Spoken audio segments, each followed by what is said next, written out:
Hi friends, வணக்கம். Welcome back to my channel. இன்றைக்கி நம்ம சேனலில் ரொம்பவே யூஸ்ஃபுல்லான கிச்சன் டிப்ஸ் தான் நான் ஷேர் பண்ணியிருக்கேன். கண்டிப்பாக வீடியோ இன்ட்ரெஸ்டிங்காக இருக்கும். வீடியோ ஸ்கிப் பண்ணாமல் பாருங்கள். இந்த வீடியோ உங்களுக்கு பிடிச்சிருந்தது அப்படின்னா மறக்காமல் உங்கள் ஃப்ரெண்ட்ஸ் அண்ட் ஃபேமிலி மெம்பர்ஸோடு இந்த வீடியோவை ஷேர் பண்ணுங்கள்.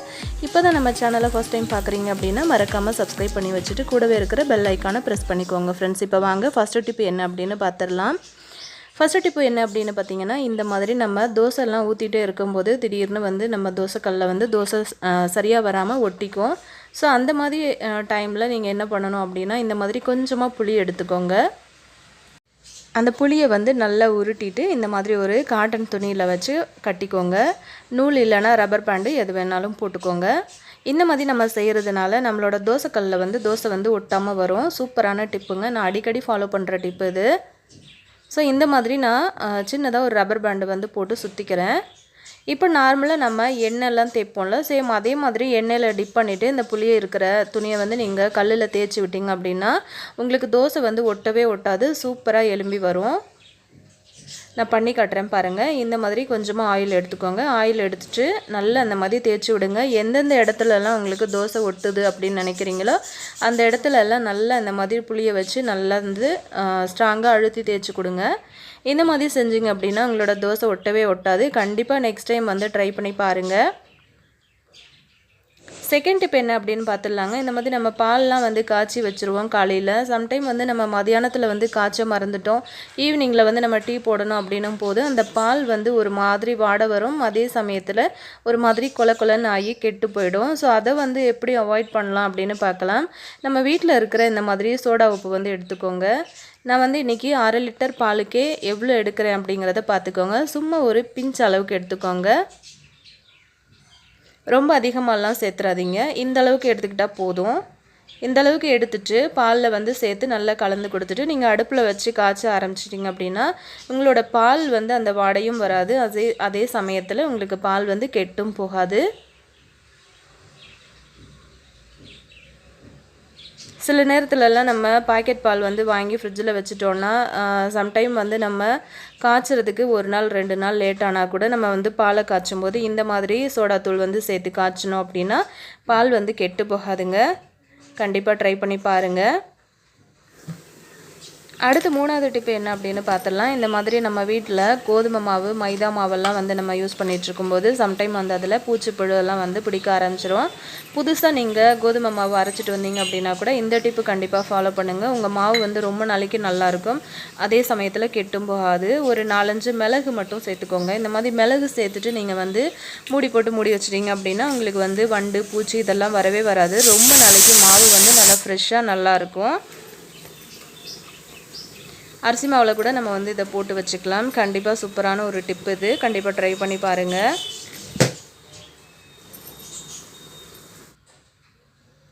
டிப் நம்பர் 4 என்ன அப்படின்னு பார்த்துடலாங்க. இந்த மாதிரி பெருங்காயம்லாம் நம்ம யூஸ் பண்ணிக்கிட்டு இருக்கும்போது அதை நம்ம ஓப்பன் பண்ணி நம்ம க்ளோஸ் பண்ணுவோம் இல்லையா, அந்த டைம்லலாம் பார்த்திங்கன்னா சீக்கிரமாக அந்த பெருங்காயம் கட்டி ஆகிடும். அதே சமயத்தில் வெயில் காலங்கள்லையும் பார்த்திங்கன்னா பெருங்காயம் கட்டி ஆகிடும்.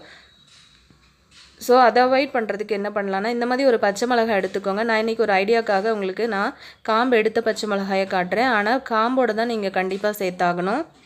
காம்போட சேர்த்து இந்த மாதிரி உள்ளே தள்ளிட்டு இந்த மாதிரி மூடி வச்சிட்டிங்க அப்படின்னா உங்களோட பெருங்காயம் வாங்கும்போது எந்த அளவுக்கு ஃப்ரெஷ்ஷாக இருந்ததோ அதே மாதிரியே இருக்கும். ட்ரை பண்ணி பாருங்கள்.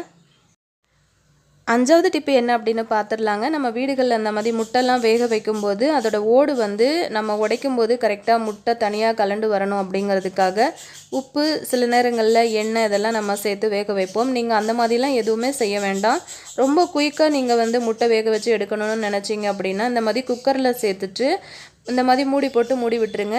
எண்ணெய், உப்பெல்லாம் நீங்கள் எதுவுமே சேர்க்க வேண்டாம். 2 விசில் மட்டும் போதும். உங்களுக்கு முட்டை ரொம்ப சூப்பராக வெந்து வந்துடுங்க.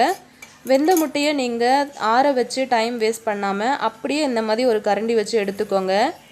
எடுத்த முட்டையை ஒரு டிஃபன் பாக்ஸோ அப்படி இல்லைன்னா இந்த மாதிரி ஒரு கிண்ணத்துலேயோ நீங்கள் சேர்த்துக்கோங்க. சேர்த்துட்டு ஒரு மூடியை போட்டுட்டு நல்லா அதை குலுக்கி விடுங்க. நல்லா இந்த மாதிரி குலுக்கி விட்டீங்க அப்படின்னா உங்களுக்கு முட்டை உள்ளே உடையிறது உங்களுக்கு ஆட்டோமேட்டிக்காக தெரியும். பாருங்கள், நல்லா இந்த மாதிரி உடஞ்சி வந்துருச்சு பாருங்கள். நம்ம கஷ்டமே பட வேண்டாம். முட்டையும் வேஸ்ட் ஆகாது. ரொம்ப சூப்பராக உரிச்சு எடுத்துடலாம். நான் கொஞ்சமாக தண்ணி சேர்த்துருக்கேன். அதிகமான குவான்டிட்டியில் முட்டை வந்து வேக வைக்கிறவங்களுக்கு ரொம்ப யூஸ்ஃபுல்லாக இருக்குங்க இந்த டிப்பு. ஆல்ரெடி நம்ம சேனலில் ஒரு வீடியோவில் நான் இந்த முட்டை வந்து எப்படி எடுக்கிறது அப்படிங்கிற இந்த டிப்பு வந்து ஷேர் பண்ணியிருக்கேன். அப்படி இருந்தும் ஒரு 2-3 சப்ஸ்கிரைபர் வந்து என்கிட்ட தொடர்ந்து வந்து கேட்டதுனால நான் இன்றைக்கி இந்த வீடியோலையும் இந்த டிப்பை வந்து ஷேர் பண்ணுறேன். கண்டிப்பாக உங்களுக்கு யூஸ்ஃபுல்லாக இருக்குங்க. கண்டிப்பாக ட்ரை பண்ணி பாருங்கள். எவ்வளோ முட்டை வேணும்னாலும் நீங்கள் இந்த மாதிரி ஒரு மெத்தடு யூஸ் பண்ணி அழகாக உரிச்சு எடுத்துடலாம். உங்களுக்கு முட்டையும் வந்து உடஞ்சி போகாது. பாருங்கள், அவ்வளோதான். ரொம்ப ஈஸியான ஒரு டிப்பு இது. அவ்வளோதான், நான் உடச்சி எல்லாத்தையுமே எடுத்துட்டேன். பாருங்கள் எந்த அளவுக்கு சூப்பராக வந்திருக்கு அப்படின்ட்டு. கண்டிப்பாக ட்ரை பண்ணி பாருங்கள் ஃப்ரெண்ட்ஸ். டிப் நம்பர் 6 என்ன அப்படின்னு பார்த்துடலாங்க. நம்ம வீட்டில் வந்து சின்ன வெங்காயம் அதிகமாக யூஸ் பண்ணுவோம். உடம்புக்கு ரொம்பவே நல்லது. இந்த சின்ன வெங்காயத்தை நம்ம தண்ணியில் ஊற வச்சு உரிக்கலாம். லேசாக வந்து இட்லி பாத்திரத்தில் ஆவி காட்டியும் உரிக்கலாம். அந்த 2 மெத்தடும் வந்து நம்ம சேனலில் ஆல்ரெடி டிப்ஸில் போட்டிருக்கோம். கண்டிப்பாக வேணும்னா செக் பண்ணி பாருங்கள். இந்த மாதிரி சில நேரங்களில் சின்ன வெங்காயம் யூஸ் பண்ணி தான் இந்த ரெசிபி பண்ணால் நல்லாயிருக்கும் அப்படின்னு நினைக்கும் போது பார்த்திங்கன்னா சின்ன வெங்காயம் உரிக்கிறது ரொம்ப கஷ்டமாக இருக்கும்.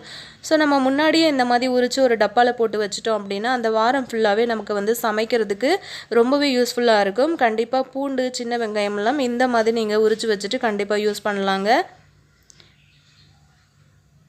டிப் நம்பர் 7 என்ன அப்படின்னு பார்த்துடலாம். இந்த மாதிரி நம்ம வீடுகளில் புதினாலாம் வளர்த்துட்டு இருந்தோம் அப்படின்னா நமக்கு ஒரு அவசரத்துக்கு கண்டிப்பாக சமைக்கும்போது சில நேரங்களில் பார்த்திங்கன்னா புதினா, மல்லி இதெல்லாம் இருக்காது.